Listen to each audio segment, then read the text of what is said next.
പിതാവിന്റെയും പുത്രന്റെയും പരിശുദ്ധാത്മാവിന്റെയും നാമത്തിൽ ആമേൻ.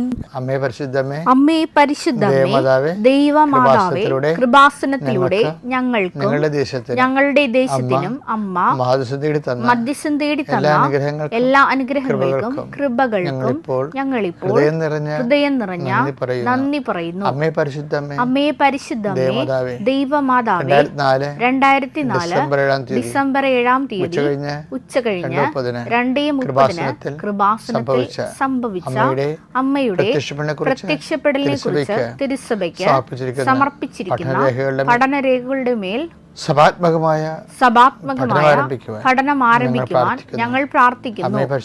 അമ്മേ പരിശുദ്ധമേ, ഭൂസ്വർ ലോകങ്ങളുടെ രാജ്ഞിയായ അങ്ങേയ്ക്ക് ഭൗമ സംരക്ഷണത്തിനായി പ്രപഞ്ച പ്രകൃതിയെ തന്നെ തിരുസഭ പ്രതിഷ്ഠിക്കുവാൻ ഈ പ്രത്യക്ഷീകരണം വഴി ഇടയാക്കണമേ. പരിശുദ്ധമേ, ജപമാല മാതാവേ, സകല കൃപാസനം പ്രാർത്ഥനകളോടും ചേർത്ത് ഞങ്ങളിപ്പോൾ പ്രാർത്ഥിക്കുന്ന ഈ കുടുംബത്തിന്റെ പ്രത്യേക നിയോഗം മക്കളെ,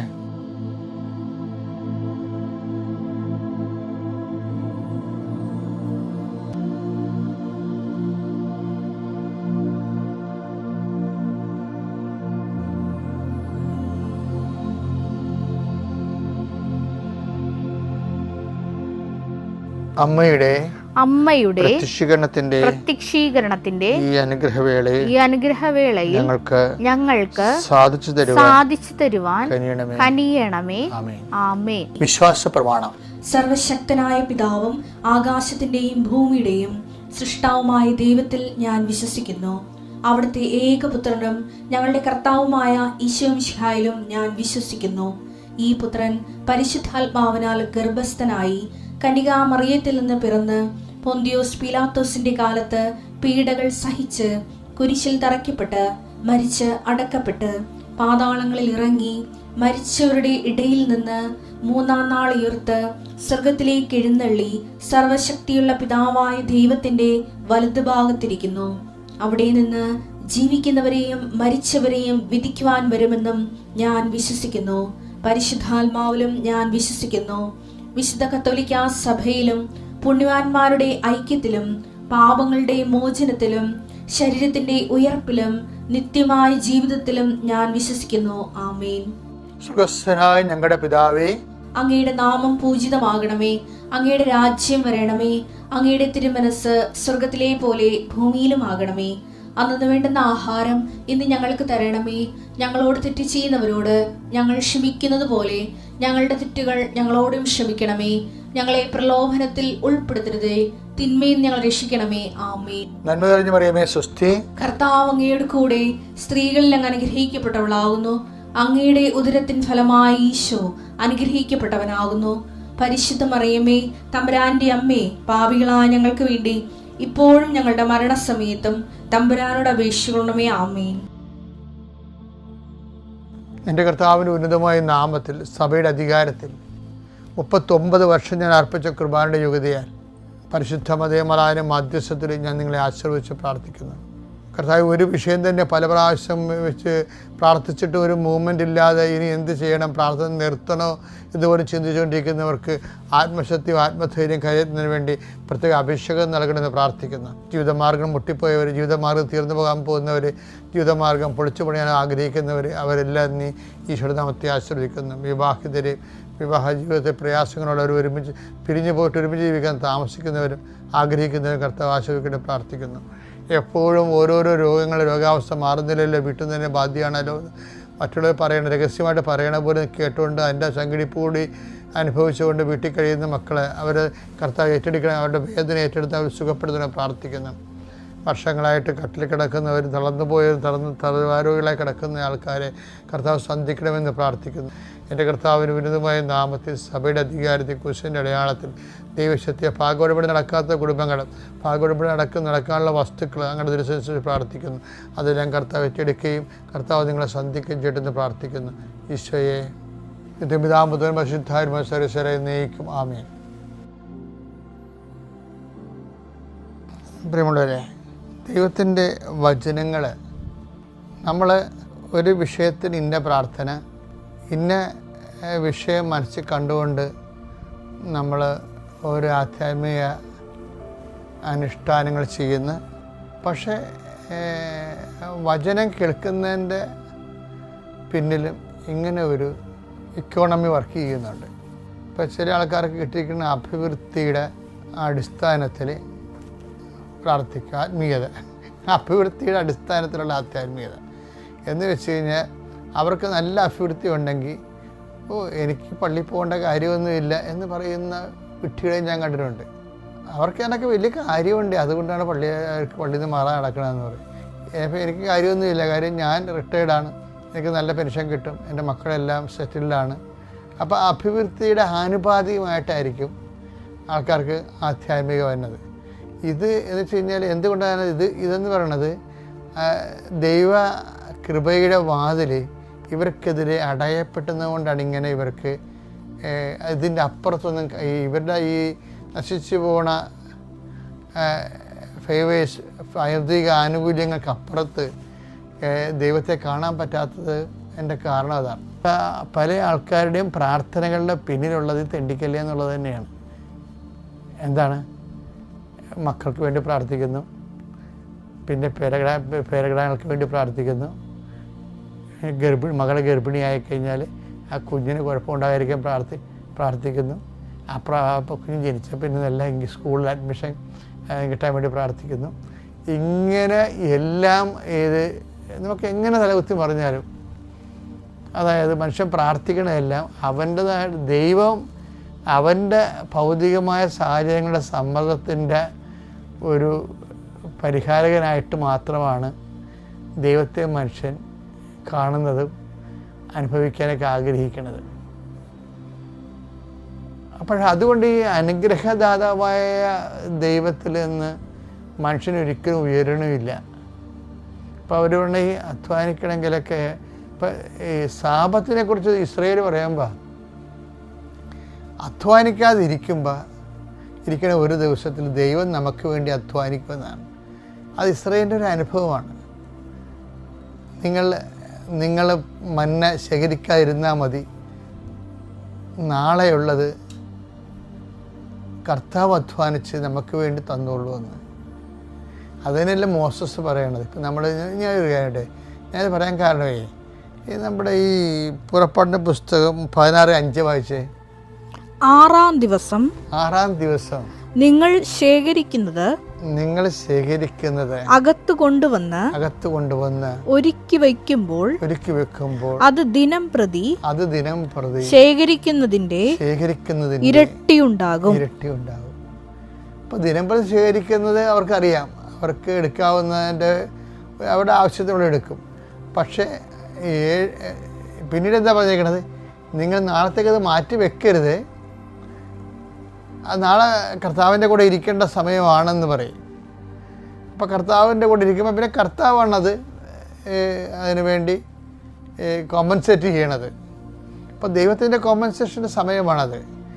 അപ്പോൾ അതുകൊണ്ട് തന്നെയാണ് ഈ ഞായറാഴ്ചകളിലൊക്കെ അതിൻ്റെ ഭാഗമായിട്ടാണ് നമുക്ക് ഞായറാഴ്ചയല്ല.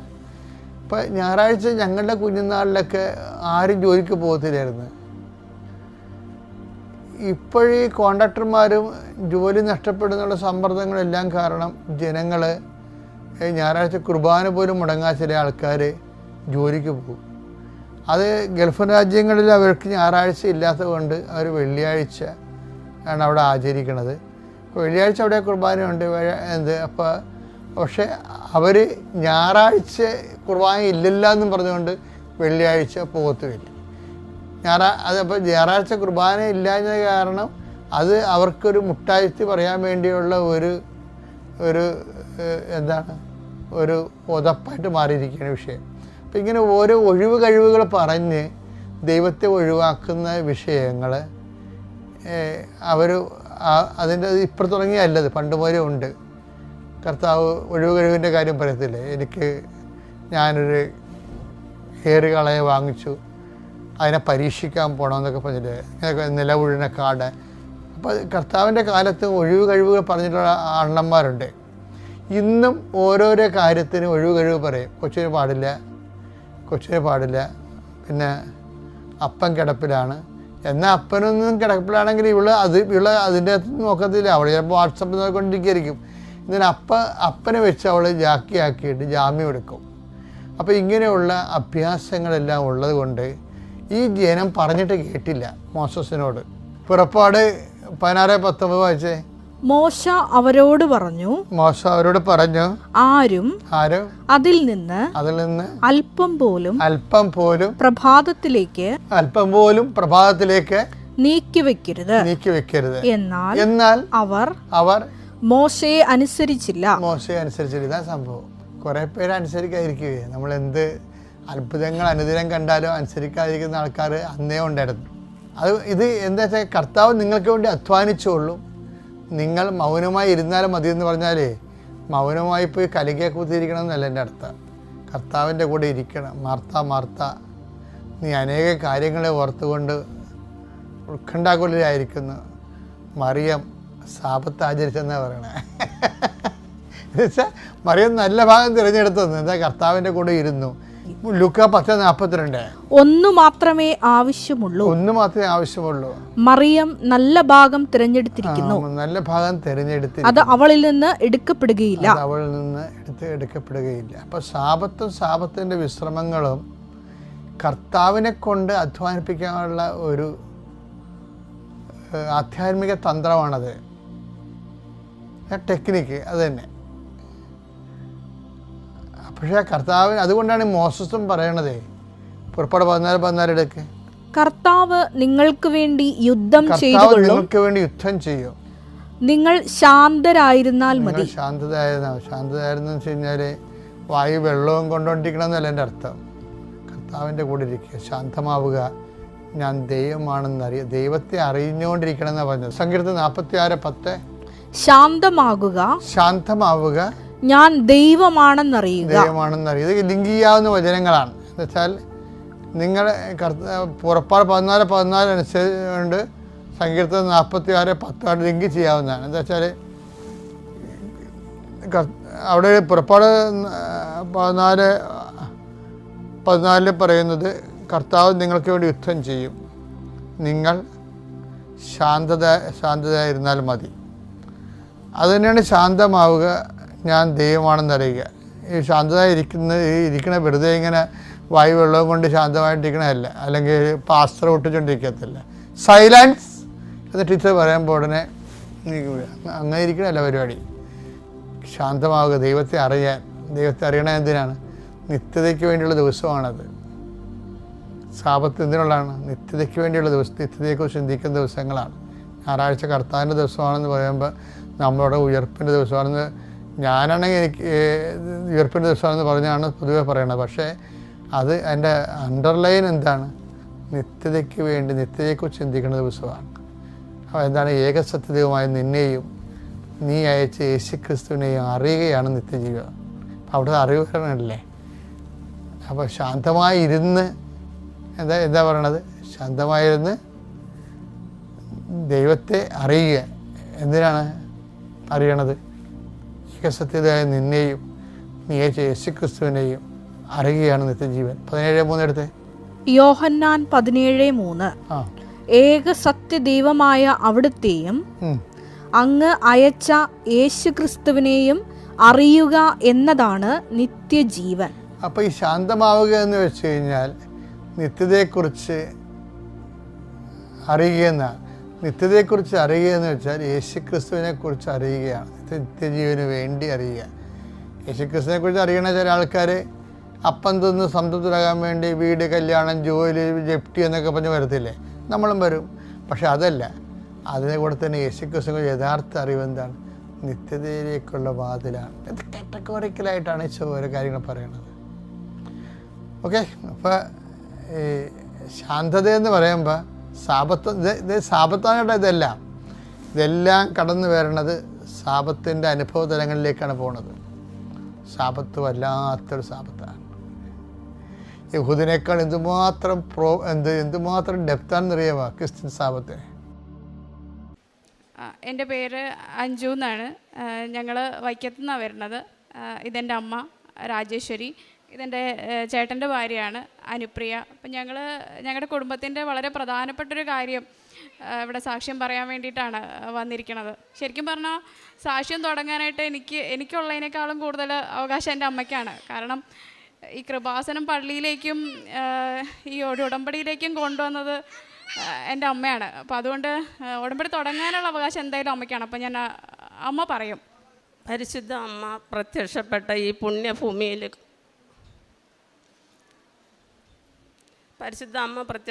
ഈ പുണ്യഭൂമിയിൽ കാലുകുത്താൻ എന്നെ എൻ്റെ കുടുംബത്തെ അനുഗ്രഹിച്ച അമ്മ മാതാവിനും തിരുകുമാരനും കോടാനുകോടി നന്ദി പറയുന്നു. ഞങ്ങൾ ഉടമ്പടി എടുക്കാനുള്ള കാരണം ഇവരാണ് ഉടമ്പടി എടുത്തത്, ഞാൻ ഉടമ്പടി എടുത്തിട്ടില്ല. പക്ഷേ ഞാൻ പ്രാർത്ഥിക്കും. എൻ്റെ മോൻ ജോലിക്ക് വേണ്ടിയിട്ട് 2022 മെയ് മാസം 28 ദുബായിലേക്ക് വിസിറ്റിംഗ് വിസയിൽ പോകുവാണ്. മോനൊരു മെക്കാനിക്കൽ എഞ്ചിനീയറിംഗ് ഡിപ്ലോമ കഴിഞ്ഞ ആളാണ്. 10 വർഷം സൗദിയിൽ ജോലി നോക്കി. അത് കഴിഞ്ഞ് അവൻ്റെ വിവാഹം കഴിഞ്ഞു, പെങ്ങളുടെ വിവാഹമൊക്കെ കഴിച്ചു. വലിയ കുഴപ്പമില്ലാതെ ഞങ്ങളങ്ങനെ ജീവിക്കുവാണ്. പക്ഷേ ഒരു അമ്മ, ഇനി ഞാൻ പോകുന്നില്ല, എനിക്ക് ഒരു സ്വന്തമായിട്ട് നാട്ടിൽ നിന്നാൽ മതി, ഒരു വർക്ക്ഷോപ്പ് തുടങ്ങിയാൽ മതി എന്ന് പറഞ്ഞു. എൻ്റെ മോൻ ഒരു വർക്ക്ഷോപ്പ് തുടങ്ങി. 1.5 വർഷമായപ്പോഴേക്കും ഞങ്ങൾ ആകപ്പാടെ സമാധാനം നഷ്ടപ്പെട്ട നിലയിലെത്തി. കാരണം ഒരുപാട് നഷ്ടങ്ങൾ വന്നു, ഒരുപാട് ബുദ്ധിമുട്ടുകൾ വന്നു. അങ്ങനെ വന്നു കഴിഞ്ഞപ്പോൾ ഞാൻ എൻ്റെ മരുമോനോട് ചോദിച്ചു, മക്കളെ ഇങ്ങനെ പോയാൽ നമ്മൾ എന്ത് ചെയ്യുമെന്ന് ചോദിച്ചു. അപ്പോൾ മരുമോൻ പറഞ്ഞു, അമ്മ വിഷമിക്കണ്ട, എൻ്റെ ഒരു കൂട്ടുകാരൻ ദുബായിലുണ്ട്, ഞാൻ അവനെ വിളിക്കട്ടെ എന്ന് പറഞ്ഞു. വിളിച്ചു. അങ്ങനെയാണ് ഈ മെയ് മാസം 28 എൻ്റെ കൂട്ടം പോണത് ദുബായിലേക്ക്. അവിടെ ചെന്നിട്ടാണെങ്കിൽ കുഞ്ഞിന് ജോലി ആകണില്ല. 3 മാസം ആകാറായി. എനിക്കൊരു സമാധാനവും ഇല്ല. ഞാനൊരു അംഗൻവാടി ടീച്ചറാണ്. 43 വർഷമായി ഞാൻ അംഗൻവാടിയിൽ ജോലി നോക്കുന്നു. എൻ്റെ സ്കൂളിൽ ഒരു ഗവൺമെൻറ് UP സ്കൂളിലാണ് എൻ്റെ അംഗൻവാടി ഇരിക്കുന്നത്. ഞാൻ എന്നും പോകുമ്പോൾ സ്കൂളിനോട് ചേർന്ന് തന്നെ അമലോത്ഭവ മാതാവിൻ്റെ ഒരു കപ്പോളയുണ്ട്. ഞാൻ മാതാവിനെ നോക്കും, ഒന്നും ഞാൻ പറയില്ല. കാരണം എന്താ വെച്ചാൽ എല്ലാം അറിയാവുന്ന ലോകം നിറഞ്ഞ് നിൽക്കണം, നമ്മോട് എന്ത് പറയാൻ, ഞാനൊന്നും പറയില്ല. പിന്നെ ഞാൻ മനസ്സിൽ പറയും, ഞാൻ പിഞ്ചു കുഞ്ഞുങ്ങളുമായിട്ട് ഇരിക്കണതാണല്ലോ മാതാവേ എന്ന് മാത്രമേ ഞാൻ ചോദിക്കുകയുള്ളൂ. ഇങ്ങോട്ട് വരുമ്പോഴേ ഞാൻ തിരിഞ്ഞൊന്ന് നോക്കും, ഞാനിങ്ങ് പോരും. അങ്ങനെ പോന്നു. എൻ്റെ മോൻ പോയിട്ട് ഞാൻ രാത്രി ചോറുണ്ടിട്ടില്ല. ഉറക്കം എന്നാന്ന് എനിക്കറിയാൻ പാടില്ല. ഞാൻ ആകെപ്പാടെ വിഷമിച്ച് ഇവള് ജോലി കഴിഞ്ഞ് വരുമ്പോഴേ കുഞ്ഞിനെ ഏൽപ്പിച്ചിട്ട് ഞാൻ പ്രാർത്ഥിച്ച് കയറി കിടക്കും. 12 മണിയാകുമ്പോൾ വീണ്ടും ഞാൻ പ്രാന്തിയെ പോലെ എഴുന്നേറ്റ് ഹാളിലും റൂമിലും ഒക്കെ നടക്കും. ഇവള് വന്നിട്ട് എന്നോട് ചോദിക്കും, എന്താമ്മ? ഞാൻ പറയും, എനിക്കൊരു സമാധാനം ഇല്ല, എൻ്റെ മോൻ പോയിട്ട് ഒരു ജോലി ആയില്ലല്ലോ, ഈ കേരള അല്ല ഇന്ത്യ അല്ല, എന്ത് ചെയ്യും, എനിക്കൊരു സമാധാനം ഇല്ലല്ലോ എന്ന് പറയുമ്പോൾ ഇവള് പറയും, 2 ആളും കൂടി വരും, അമ്മ അത് സമാധാനപ്പെടുക, എന്തായാലും ജോലി റെഡിയാകും എന്ന് പറയും. അത് കഴിഞ്ഞ് കുറച്ച് ദിവസം കഴിഞ്ഞപ്പോൾ ഒരു ഓഗസ്റ്റ് 15 കഴിഞ്ഞപ്പം ഞാൻ പഠിപ്പിച്ച് വിട്ട ഒരു കൊച്ചിൻ്റെ അമ്മ എന്നെ 8 മണി കഴിയുമ്പോൾ വിളിക്കുന്നുണ്ട്, ടീച്ചറെ ഞാനിങ്ങോട്ട് വരുവാ. എന്ന് വെച്ചാൽ എന്തിനാ വരുന്നത്? എനിക്ക് ദേഷ്യമാണ്, കൊച്ചിന് ജോലി ആകണില്ല, ഒന്നും ആകണില്ല. അല്ല ടീച്ചറെ ഞാനിങ്ങോട്ട് വരുവാ. എന്തിനാ വരുന്നത്? എനിക്ക് വരണം ടീച്ചറെ. വരണ്ട. ഞാൻ ഫോൺ കട്ട് ചെയ്യും. 2 ദിവസം കഴിയുമ്പോൾ വീണ്ടും എന്നെ വിളിക്കും, ടീച്ചറെ ഞാനങ്ങോട്ട് വരുവാ. അവർ വരണ്ടെന്ന് പറഞ്ഞില്ലേ, പിന്നെ എന്തിനാ വരുന്നത്? നിങ്ങളുടെ തൊട്ടടുത്ത് അംഗൻവാടി ഉണ്ടല്ലോ, കുട്ടിയെ അവിടെ കൊണ്ടാക്കും. അതൊന്നും പറഞ്ഞാൽ പറ്റില്ല ടീച്ചറെ, എനിക്ക് വരണം. ഞാൻ അന്നേരം ഫോൺ കട്ട് ചെയ്യും, ഞാൻ കയറി കിടക്കും. പിന്നെ കുറച്ച് ദിവസം കഴിഞ്ഞപ്പോൾ പിന്നെയും വിളിച്ചു, രാത്രി 8 മണി കഴിഞ്ഞു, ടീച്ചറെ എനിക്ക് അങ്ങോട്ട് വന്നേ പറ്റുള്ളൂ എന്ന് പറഞ്ഞു. അപ്പോൾ ഞാൻ പറഞ്ഞു, വരുമോ പോകുമോ എന്താ അച്ഛാ ചെയ്യുക, എനിക്കൊരു കാര്യം അറിയണ്ടെന്ന് പറഞ്ഞു. അന്ന് രാത്രിയിൽ ഞാനൊരു 12 മണിയായപ്പോൾ എഴുന്നേറ്റ് ഹാളിൽ ഇങ്ങനെ നടക്കുക. അപ്പോൾ ഇവർ ഓടി വന്നിട്ട് എന്നോട് ചോദിച്ചു, എന്നെ അമ്മ വല്ല വിഷമം ഉണ്ടാകില്ലേ, അമ്മയ്ക്കും എന്തെങ്കിലും വിഷമം ഉണ്ടാകില്ലേ, എങ്ങനെയെങ്കിലുമൊക്കെ ശരിയാകും അമ്മ, നമ്മൾ പ്രാർത്ഥിക്കുന്ന ദൈവങ്ങളില്ലേ, അല്ലാതെ ഒന്നുമില്ലല്ലോ എന്ന് പറഞ്ഞു. ഞാൻ അന്നേരം വെളുപ്പിന് 4 മണിക്ക് എന്നും എഴുന്നേക്കും. വീട്ടിലെ ജോലികളൊക്കെ കഴിച്ചിട്ട് ഞങ്ങളുടെ വീടിന് തൊട്ടടുത്ത് അമ്പലമുണ്ട്, ഞാൻ എന്നും അമ്പലത്തിൽ പോകും. അന്ന് ഞാൻ പതിവ് പോലെ അമ്പലത്തിൽ പോകാനായിട്ട് പോണതായിട്ട് ഞാൻ സ്വപ്നം കാണുവാണ്.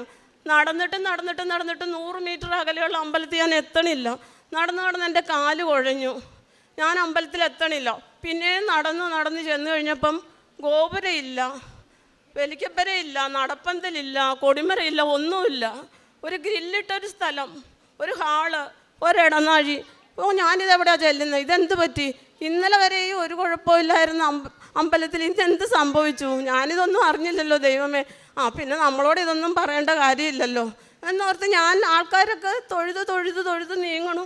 ഞാനും തൊഴുത് നീങ്ങി ഇവിടെ വന്ന് ഞാൻ നിന്നത് ഈ ആൾക്കാരിലാണെന്നുള്ളത് ഞാനിവിടെ വന്നപ്പോഴാണ് അറിയണേ. ഒരാൾ തൊഴിൽ നീങ്ങി ഓരോരുത്തരും നീങ്ങണം. ഞാൻ വന്ന് നിന്നപ്പോഴേക്കും മാതാവ് ഇവിടുന്ന് ഇറങ്ങി വന്നു.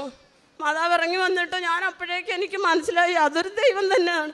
ദേവി എൻ്റെ പരാശക്തി എന്ന് പറഞ്ഞ് ഞാൻ കരഞ്ഞപ്പോൾ എൻ്റെ 2 കൈയിലും കയറി കെട്ടിപ്പിടിച്ചിട്ടു കവളത്ത് തട്ടിയിട്ട് എന്നോട് പറഞ്ഞു, യോ കരയരുത്, എല്ലാം ശരിയാകും എന്ന് പറഞ്ഞു.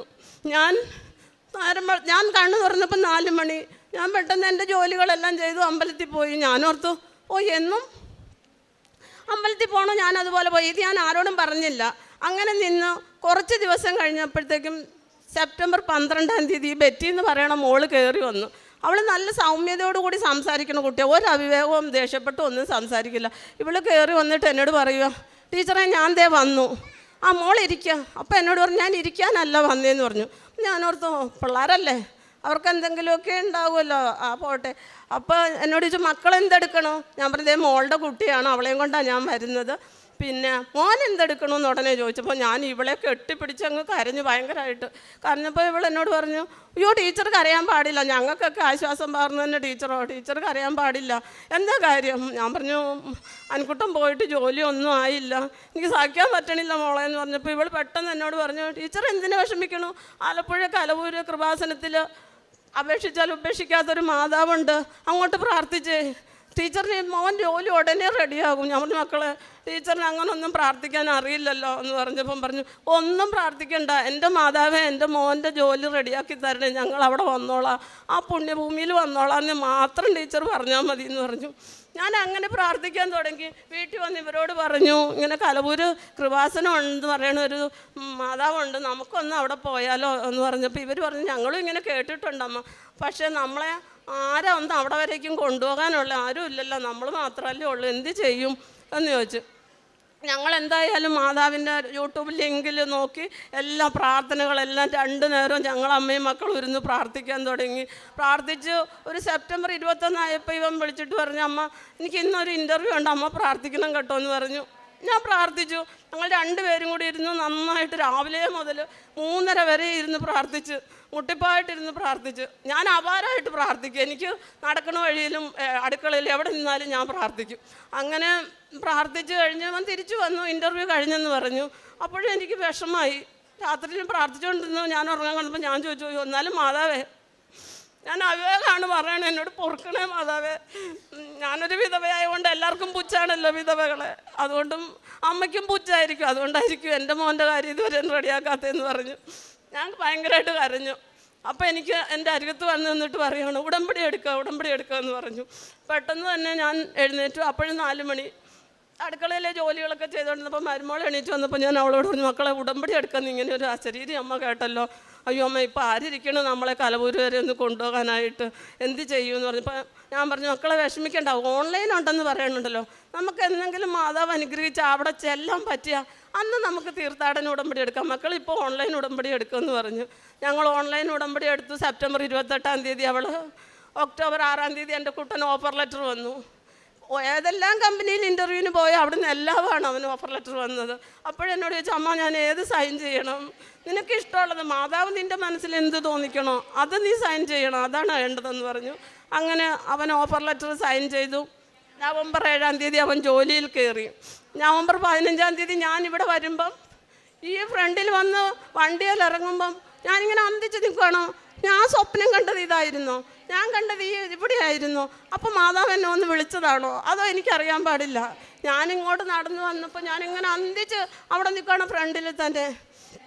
അപ്പോൾ എന്നോടൊരു ബ്രദർ വന്നിട്ട് ചോദിച്ചു, എന്താ അമ്മ ഇവിടെ നിൽക്കുന്നത്, അമ്മ എവിടെ നിന്ന് വരുന്നത്? ഞാൻ പറഞ്ഞു, ഞാൻ വൈക്കത്തുനിന്ന് വരുവാണ്, എനിക്കൊരു മാതാവിനെ കാണണമല്ലോ, ഇവിടെ കടലോളം ജനം, ഞാൻ അങ്ങ് വെളിയിൽ നിൽക്കണം. അമ്മ ഇവിടെ നിന്നോ, കുറച്ച് കഴിയുമ്പോൾ മാതാവിനെ കാണാമെന്ന് പറഞ്ഞു.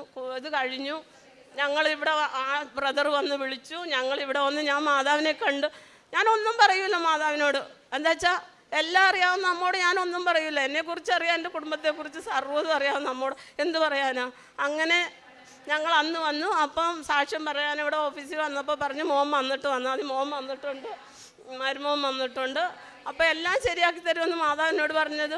ഇച്ചിരി കടങ്ങളൊക്കെ ഉണ്ടോ, അത് അവർക്ക് ആയുസ്സും ആരോഗ്യവും കൊടുത്താൽ മതി, അത്രയേ ഉള്ളൂ എനിക്ക് പറയാനായിട്ട്.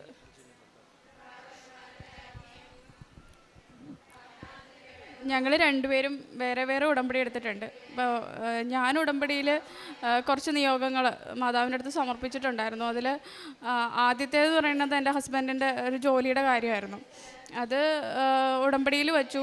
പക്ഷെ ഉടമ്പടിയിൽ വെച്ചിട്ട് കുറച്ച് നാളായിട്ട് ഒന്നും ആയില്ല. ആൾക്ക് 1-2 ഓഫറൊക്കെ വന്നെങ്കിലും അതൊന്നും നമുക്ക് പറ്റുന്നതായിരുന്നില്ല. അതുകൊണ്ട് നമ്മൾ എടുത്തില്ല. അങ്ങനെയായി. എനിക്ക് ഭയങ്കര വിഷമമായിരുന്നു. അപ്പോൾ അമ്മേൻ്റെ അടുത്ത് പറഞ്ഞു, വിഷമിക്കണ്ടടി, നീ പ്രാർത്ഥിക്കണ്ടല്ലോ, അതൊന്നും ശരിയാവും, നമുക്ക് ഒരുമിച്ച് സാക്ഷ്യം പറയാം, നീ വിഷമിക്കണ്ട എന്നൊക്കെ പറഞ്ഞു. അങ്ങനെ ഇരിക്കുന്ന സമയത്ത് നമുക്ക് ഒരു 10 ലക്ഷം രൂപയുടെ ബാധ്യത ഉണ്ടായിരുന്നു.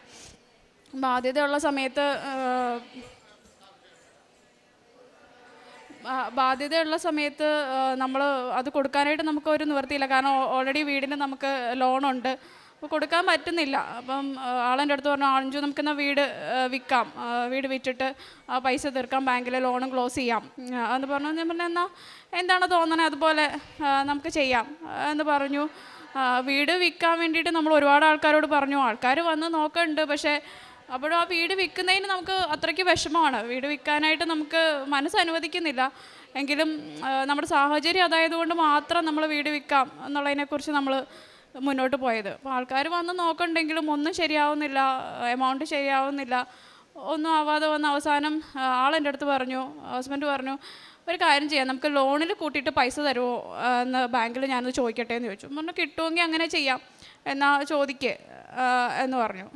അപ്പോൾ ബാങ്കിൽ ചെന്ന് ചോദിച്ചപ്പോൾ തന്നെ മാനേജർ ലോൺ തരാം എന്ന് പറഞ്ഞു. ലോൺ തരാമെന്ന് പറഞ്ഞു. ലോൺ കഴിഞ്ഞ മാസം ലോൺ പാസ്സായി. നമ്മൾ ആ ഒരു കടം വീട്ടി കൊടുക്കാനുണ്ടായിരുന്നതൊക്കെ കൊടുത്തു തീർത്തു. അപ്പോഴും എൻ്റെ അടുത്ത് ഹസ്ബൻഡ് എൻ്റെ അടുത്ത് പറയാണ്, നമുക്കിപ്പോൾ ലോൺ കൂട്ടി അടയ്ക്കണം, നമുക്ക് ഈ ജോലിയും കൊണ്ട് ഒന്നും ആവില്ലല്ലോ, എന്ത് ചെയ്യും? അതിനപ്പം ഞാൻ പ്രാർത്ഥിക്കുന്നുണ്ട്, ദൈവമേ മാതാവ് എന്ത് ചെയ്യും എന്ന് ഞാൻ പ്രാർത്ഥിക്കുന്നുണ്ട്. അപ്പോൾ ഒക്ടോബർ 28 ജപമാല റാലിയിൽ ഞാനും ചേട്ടൻ്റെ വൈഫും കൂടെ ഞങ്ങൾ പങ്കെടുത്തു, മാതാവിനെ പ്രാർത്ഥിച്ചു. അതൊക്കെ കഴിഞ്ഞ് കൃത്യം 1 മാസം ആയിട്ടില്ല, നവംബർ 18 ആയപ്പോൾ ആൾക്ക് വേറൊരു കമ്പനിയിൽ നിന്ന് ഓഫർ വന്നു. നമ്മൾ ഈ ലോൺ അടയ്ക്കുന്നതിന് മുന്നേ ആയിട്ട് തന്നെ ആൾക്ക് ജോലിയിൽ കയറാനുള്ള എല്ലാ കാര്യങ്ങളുമായി. ഈ മാസം 27 ഹസ്ബൻഡ് ജോലിയിൽ കയറാണ്. അതിന് മാതാവിനോട് എനിക്ക് 1000 നന്ദി. കാരണം വീടും നമുക്ക് പോയില്ല, നമ്മുടെ വീടും നമുക്ക് മാതാവ് നേർവഴി കാണിച്ച് വീടും നമുക്ക് തന്നെ കിട്ടി. പിന്നെ ആളുടെ ജോലിയും അതുപോലെ തന്നെ എല്ലാം ശരിയായി. പിന്നത്തെ കേസ് എനിക്കൊരു ജോലിയുടെ മാറ്റത്തിനാണ്. ഞാൻ ഉടമ്പടിയിൽ വെച്ചിട്ടുണ്ടായിരുന്നില്ല ആ കാര്യം. മാതാവിൻ്റെ അടുത്ത് പ്രാർത്ഥിച്ചാണ് ജോലി മാറ്റിയിട്ട് വേറൊരു ജോലി മാതാവ് എനിക്ക് ശരിയാക്കി തരണമെന്നുള്ളത്. അത് ഇപ്പം ഞാൻ അവിടെ ജോലി മാറി കയറിയിട്ട് ഇപ്പം 6 മാസത്തോളമായി. അങ്ങനെ ഞാൻ എന്തൊക്കെ പ്രാർത്ഥിച്ചിട്ടുണ്ടോ, എന്തൊക്കെ നിയോഗങ്ങൾ മാതാവിൻ്റെ അടുത്ത് വെച്ചിട്ടുണ്ടോ, വെറുതെ ആണെങ്കിലും മാതാവിൻ്റെ അടുത്ത് എന്ത് പ്രാർത്ഥിച്ചിട്ടുണ്ടോ അതെല്ലാം മാതാവ് എനിക്ക് സാധിച്ചു തന്നിട്ടുണ്ട്. എനിക്ക് നന്ദിയല്ല, എന്താ ഒരു ആയുസ് മുഴുവൻ മാതാവിൻ്റെ അടുത്ത് കടപ്പെട്ടിട്ടുണ്ടാവും. പിന്നെ അത് തന്നെയല്ല, ആരെൻ്റെ അടുത്ത് ഒരു ബുദ്ധിമുട്ട് പറഞ്ഞാലും എൻ്റെ വായിൽ ആദ്യം വരുന്നത്, നിങ്ങൾ മാതാവിനെ പ്രാർത്ഥിക്കേ, കലവൂർ ഇങ്ങനെ ഒരു പള്ളിയുണ്ട്, അവിടെ പോയിട്ട് നിങ്ങൾ പ്രാർത്ഥിക്കും, നിങ്ങളുടെ എല്ലാ ബുദ്ധിമുട്ടുകളും മാറും, കഷ്ടപ്പാടുകളും മാറും. എങ്ങനെയാണെന്നറിയില്ല, ആദ്യം തന്നെ എൻ്റെ വായിൽ മാതാവിൻ്റെ പേര് മാത്രമേ വരുള്ളൂ. ഒരു ബുദ്ധിമുട്ട് അനുഭവിക്കുന്ന ഒരാളൊരു കാര്യം പറയുകയാണെങ്കിൽ ആദ്യം പറയും, നിങ്ങൾ അവിടെ പോയി പ്രാർത്ഥിക്കും, നിങ്ങളുടെ എല്ലാ ബുദ്ധിമുട്ടും മാറും. അതുകൊണ്ട് എനിക്ക് 1000 നന്ദിയുണ്ട്. ജീവിതകാലം മൊത്തം നമ്മൾ മാതാവിൻ്റെ അടുത്ത് കടപ്പാടുള്ള ആളായിരിക്കും. ഇനി ആൾക്കും കുറച്ച് അനുഭവങ്ങൾ ഉണ്ടായിട്ടുണ്ട്, ആൾ പറയും. ആദ്യം തന്നെ മാതാവിനും യേശുനാഥനും 1 കോടി നന്ദി. എനിക്ക് എൻ്റെ ഏറ്റവും വലിയ പ്രധാനപ്പെട്ട സാക്ഷിയായിരുന്നു ഹസ്ബൻഡിൻ്റെ ജോലി, അത് അമ്മ പറഞ്ഞു. പിന്നെ എനിക്ക് പറയാനുള്ളത്, എനിക്കൊരു എൻ്റെ കൂട്ടുകാരി എന്ന് പറഞ്ഞ ചേച്ചി ഉണ്ടായിരുന്നു. ചേച്ചിക്ക് ആദ്യത്തെ കുട്ടി പ്രീമച്വർ ബേബിയാണ്. രണ്ടാമതൊരു പ്രഗ്നൻ്റ് ആയി, പക്ഷേ 2 ആഴ്ച കഴിഞ്ഞപ്പോൾ അബോർഷനായിപ്പോയി. 3ാമത് പ്രഗ്നൻ്റ് ആയ സമയത്ത് ഞാൻ വെറുതെ വിശേഷം ചോദിച്ചപ്പോൾ പറഞ്ഞു, എടി അത് ചാൻസ് ഇല്ലെന്നാണ് ഡോക്ടർ പറയണേ, ഇൻറ്റേർണൽ ബ്ലീഡിങ് ഉണ്ട്, പിന്നെ നോക്കാമെന്നാണ് പറഞ്ഞേ, അത്രേ ഉള്ളൂ എന്ന് പറഞ്ഞു. അപ്പം ഞാനിതുപോലെ മാതാവിൻ്റെ ലിങ്കും പിന്നെ യൂട്യൂബിലെ സാക്ഷ്യങ്ങളും ഒക്കെ അയച്ചു കൊടുത്തു. അപ്പം ആ ചേച്ചി പറഞ്ഞു, ഞാൻ കേട്ടിട്ടുണ്ട്, പോയിട്ടില്ല, ഹസ്ബൻഡിന് അത്രയും വിശ്വാസമില്ലാത്തതുകൊണ്ട് ഞാൻ പോയിട്ടില്ല എന്ന് പറഞ്ഞു. അപ്പം ഞാൻ പറഞ്ഞു, ചേച്ചി പ്രാർത്ഥിക്കുക, ഞാൻ ഉടമ്പടി നിയോഗം വെച്ചോളാം, ചേച്ചി പ്രാർത്ഥിച്ചോളാം പറഞ്ഞു. അങ്ങനെ ഓരോ മാസം കഴിയുന്തോറും കുഴപ്പമൊന്നുമില്ല എന്നൊക്കെ പറഞ്ഞു വന്നു. ഇപ്പോൾ ചേച്ചിക്ക് കുഞ്ഞാവേ ഉണ്ടായി. അത് കറക്റ്റ് ഡേറ്റ് തന്നെ, ഒരു പ്രശ്നമില്ലാണ്ട് ആരോഗ്യമുള്ളൊരു പെൺകുഞ്ഞുണ്ടായി. ചേച്ചിയും കുഞ്ഞിനെയും ഇവിടെ കൊണ്ടുവരാമെന്നാണ് ഞാൻ പറഞ്ഞത്. വരാൻ പറ്റിയിട്ടില്ല ചേച്ചിയും കൊച്ചിനും. അത് അടുത്ത് തന്നെ കൊണ്ടുവരാമെന്നാണ് ചേച്ചി പറഞ്ഞത്. പിന്നെ അതുപോലെ ഇപ്പോൾ പറഞ്ഞ പോലെ ചെറുതും വലുതുമായ ഒത്തിരി അനുഗ്രഹങ്ങൾ മാതാവും യേശുനാഥനും ഞങ്ങളുടെ കുടുംബത്തിന് തന്നിട്ടുണ്ട്. ഇത്രയും അനുഗ്രഹങ്ങൾ തന്ന മാതാവിനും യേശുനാഥനും ഒത്തിരി കോടാനുകൂടി നന്ദി അർപ്പിച്ചുകൊണ്ട് നിർത്തുന്നു. പ്രേക്ഷിത പ്രവർത്തനം ഞാൻ ചെയ്തത്, ഞാൻ ജീവനിലയത്തിൽ കൊണ്ടുപോയി അവർക്ക് ഭക്ഷണത്തിന് ആവശ്യമായിട്ടുള്ള പൈസ കൊടുക്കുമായിരുന്നു. പിന്നെ വൃദ്ധസദനത്തിൽ പോയി അവിടെ അമ്മമാരെ കണ്ട് അവർക്ക് ആവശ്യമായിട്ടുള്ള ഭക്ഷണം കാര്യങ്ങളൊക്കെ കൊടുക്കും. പിന്നെ പത്രം ഞാൻ എല്ലാ മാസങ്ങളിലും വന്ന് പത്രം മേടിച്ചുകൊണ്ട് പോവും. എന്നിട്ട് ഗവൺമെൻറ് ആശുപത്രിയിൽ തൃപ്പൂണിത്തുറയും പിന്നെ നമ്മുടെ വൈക്കത്തും എല്ലാ ആശുപത്രികളിലും രോഗികൾക്ക് പിന്നെ രോഗികളെ പോയി കാണാം. അവർ പ്രാർത്ഥിക്കാൻ പറയും. നമ്മുടെ പ്രാർത്ഥനയുടെ കൂട്ടത്തിൽ അവരുടെ പ്രാർത്ഥനയോട് ഉൾപ്പെടുത്തും. പിന്നെ അവർക്ക് വേണ്ട കാര്യങ്ങൾ അവർ മാതാവിനെക്കുറിച്ച് ചോദിക്കുമ്പോൾ മാതാവിനെക്കുറിച്ച് പറഞ്ഞു കൊടുക്കുകയും പിന്നെ ചെറിയ കാശുരൂപം ഞാൻ എൻ്റെ കയ്യിലുണ്ടാവും. അപ്പോൾ ആവശ്യമായി കിടക്കുന്ന രോഗികൾക്ക് ഞാൻ കാശുരൂപം കൊടുത്തിട്ട് പറയും, പ്രാർത്ഥിച്ചോ അമ്മേ, മാറിക്കോളും, കുഴപ്പമൊന്നുമില്ല, പേടിക്കണ്ട എന്ന് പറഞ്ഞ് അവർക്ക് ആശ്വാസവാക്കുകളും ഒക്കെ പറഞ്ഞ് അവരോടൊക്കെ സംസാരിച്ച് അങ്ങനെയാണ് ഞാൻ പ്രേക്ഷിത പ്രവർത്തനം ചെയ്യാറ്. നമ്മൾ സാക്ഷ്യം വളരെ ശ്രദ്ധിച്ച് കേൾക്കുമ്പോൾ ഒരു കുടുംബത്തിലെ ഏറ്റവും പ്രധാനപ്പെട്ട ആൾക്കാരാണ് രണ്ടുപേരും ഉടമ്പടി എടുത്തതും അമ്മയുടെ സാക്ഷ്യവും കൂടി പറയാൻ ചേർത്താണ് വന്നത്. അപ്പോൾ ഒരു കുടുംബത്തെ മുഴുവൻ ഈ അൾത്താരയിലേക്ക് എത്തിച്ചേർക്കുന്നത് അവർക്കുണ്ടായ ദൈവാനുഭവത്തിൻ്റെ ആഴമാണ്. അത് ആ അമ്മയുടെ അനുഭവമാണ് ഇവർ രണ്ടുപേരും ഏറ്റവും പ്രധാനപ്പെട്ടതായിട്ട് കാണുന്നത്. അപ്പോൾ നിങ്ങൾ വളരെ ശ്രദ്ധിച്ച് അമ്മ പറയുന്ന കേൾക്കുമ്പോൾ മനസ്സിലാവും ഉടമ്പടി എന്താണെന്നോ ഈ ദേവാലയത്തിനെക്കുറിച്ച് ഒന്നും അറിയാതിരുന്ന ഒരു സമയത്ത് അമ്മയുടെ സ്വപ്നത്തിൽ ഇങ്ങനൊരു അൾത്താരയും ഇങ്ങനൊരു പരിശുദ്ധ അമ്മയും സ്വപ്നം കണ്ടു എന്നുള്ളതാണ്. അതിനുശേഷം ഒരു പദ്ധതി പ്രകാരം ഇതുമായിട്ട് ബന്ധപ്പെട്ടൊരു വ്യക്തി, ഒരു സ്റ്റുഡൻ്റ് അവിടെ ചെല്ലുകയും കാര്യങ്ങൾ ക്രമീകരിച്ച് അന്ന് ഇതിൻ്റെ കാര്യം ഇപ്പോൾ ഉടമ്പടി എടുക്കൂ എന്ന് കാതിൽ പറഞ്ഞു എന്നുള്ളതാണ്. അത് മറ്റൊരു തലത്തിലുള്ള നമ്മൾ മനസ്സിലാക്കേണ്ട ഒരു സാക്ഷ്യമാണ്. ഇങ്ങനെ ഒരു ശബ്ദം കേട്ടു എന്ന് പറയുന്ന ആദ്യത്തെ സാക്ഷ്യമല്ല ഇത്. ഇവിടെ സ്ഥിരം സാക്ഷ്യം കേൾക്കുന്നവർ നിങ്ങളുടെ ഇടയിലുണ്ടെങ്കിൽ നിങ്ങൾക്കിത് സ്വാഭാവികം മാത്രമാണ്. കാരണം ഇങ്ങനെ മനസ്സിൻ്റെ ഉള്ളിൽ ഒരാൾ മന്ത്രിക്കുന്നത് അല്ലെങ്കിൽ മാതാവിൻ്റെ സ്വരം കേട്ടു എന്ന് പറയുന്ന സാക്ഷ്യം ഒരുപാട് പേര് പറയുന്ന, അപ്പോൾ കർത്താവിൻ്റെ ഒരു ഇടപെടലിൻ്റെ ഭാഗമായിട്ട് അങ്ങനെ ഒരു സ്വരം കേട്ടുവെന്നും അപ്പം പിന്നീടുള്ള സാധ്യത അന്വേഷിക്കുമ്പോൾ ഓൺലൈൻ ഉടമ്പടിയാണ്. അതും പരിശുദ്ധ അമ്മ നമ്മളിത് ആരംഭിക്കുന്ന സമയത്തും ദൂരപ്രദേശങ്ങളിലേക്ക് പെട്ടെന്ന് ഒരു അമ്മയുടെ സാന്നിധ്യം എത്തിക്കുവാനായിട്ട് ഇപ്പോൾ ഒരുപാട് പേർക്ക് ഓൺലൈൻ ഉടമ്പടി എടുത്ത അനുഭവങ്ങൾ ലഭിക്കുന്നുണ്ട്. കാരണം അമ്മ അത് പ്രത്യേകം വിധം ആശീർവദിക്കുന്നുണ്ടെന്ന് വേണം മനസ്സിലാക്കാം. അപ്പോൾ ഉടമ്പടി എടുത്തതിന് ശേഷം ഇതുവരെ നടക്കാതിരുന്ന കാര്യങ്ങളൊക്കെ ഇതിപ്പോൾ നമ്മൾ കേൾക്കുമ്പോൾ നമുക്കത് അത്രയും വ്യക്തമായിട്ട് മനസ്സിലാകും. ഈ 3 പേര് രാവിലെ തൊട്ട് ഈ സാക്ഷ്യം പറയാനായിട്ട് ഇവിടെ എത്തിച്ചേർന്നിട്ടുണ്ടെങ്കിൽ സോളിഡായിട്ടുള്ളൊരു അനുഭവം അവർക്കുണ്ട്. അപ്പോൾ അങ്ങനെ ഒരു സാഹചര്യത്തിൽ അയച്ച കമ്പനി എന്നൊക്കെ വിളി വരുന്നു. പിന്നീട് അമ്മ ഇവിടെ വരുമ്പോൾ അമ്മ ഏറെ പ്രത്യേകിച്ച് അമ്മ വളരെ വിഷമത്തോടെ പറഞ്ഞു, അമ്മ ഇവിടെ ഇതിങ്ങനൊരു ദേവാലയം നേരത്തെ കണ്ടതിൻ്റെ ഒരു സന്തോഷവും അമ്മയോട് സംസാരിച്ചതിൽ സന്തോഷം, അമ്മയോട് വളരെ സന്തോഷത്തോടുകൂടി സംസാരിച്ചെന്നും. അപ്പം അങ്ങനെ ഒരു വലിയൊരു അനുഭവത്തിൻ്റെ പശ്ചാത്തലത്തിലാണ് നിൽക്കുന്നത്. പിന്നെ ബാക്കിയുള്ള എല്ലാ കാര്യങ്ങളിലും ദൈവം ക്രമീകരിക്കുന്നുണ്ട്. അപ്പോൾ ഈ കുടുംബം അതിൻ്റെ പിന്നിൽ നടപ്പ്, അതിൻ്റെ പിന്നിൽ കണ്ടെത്തിയ സമയം, പ്രേക്ഷിത പ്രവർത്തനവും കാരുണ്യപ്രവർത്തനവും ഒക്കെ ചെയ്യുന്നത് അതെല്ലാം ഈ 2 പേരും ചെയ്യുന്നുണ്ട്. അപ്പോൾ ഒരു കുടുംബത്തിൻ്റെ കോമൺ ആയിട്ടൊരു കാര്യത്തിൽ പരിശുദ്ധ അമ്മ ഇടപെട്ടപ്പോൾ അത് വളരെ വ്യക്തമായിട്ട് ഇവിടെ വന്നതുമായിട്ട് തിരികെ പോകുന്നവരുള്ള സമയം വരെയും അമ്മയുടെ ഇടപെടൽ ഈ കുടുംബത്തിൽ ഒട്ടുക്കെ ഉണ്ടായെന്നുള്ളതാണ്. ഇത് അവസാനം എന്ന് പറയുന്ന വിശ്വാസം വർദ്ധിച്ചു എന്നുള്ളതാണ്. അപ്പോൾ ഈ വിശ്വാസത്തിലെ വർധനവിന് അടയാളങ്ങൾ ആവശ്യമാണെന്ന് ഈശോയ്ക്കറിയാം.